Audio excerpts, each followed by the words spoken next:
Can I get you any extra sauce today? All right, have a good one. I'm going to invent a box that bleeds when you punch it. So this is a great example of code switching in trans voice. Let's talk a little bit about it.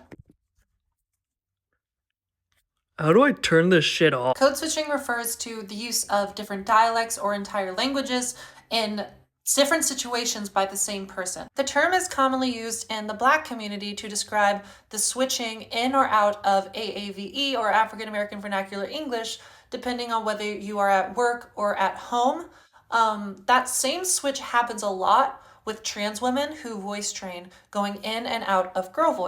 In my experience as a trans voice coach, I've had a lot of students tell me that they seem to express a lot more femininity in their voice when they are at work compared to when they are at home or out with friends or whatever.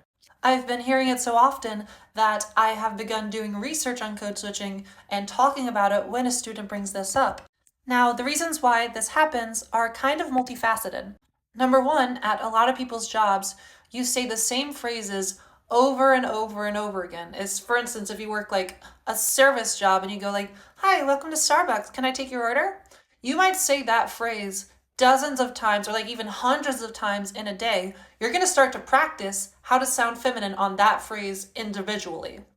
As such, you might not have even realized this, it kind of becomes a mantra phrase for you to where if you start out by saying, "Hi, welcome to Starbucks, can I take your order?" and you keep talking on, you might be able to stay in that space for a little bit longer. Try that. The other reasons are like very much involved in the social dynamics of being a trans woman at work versus being a trans woman with friends who you're comfortable with. There's a lot more pressure for you to abide by the rules of society at work. There's financial incentives or financial consequences if you don't.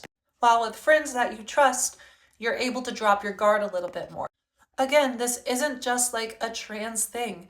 Most people talk a lot more carefully, for instance, around their grandma than they do with their close friends.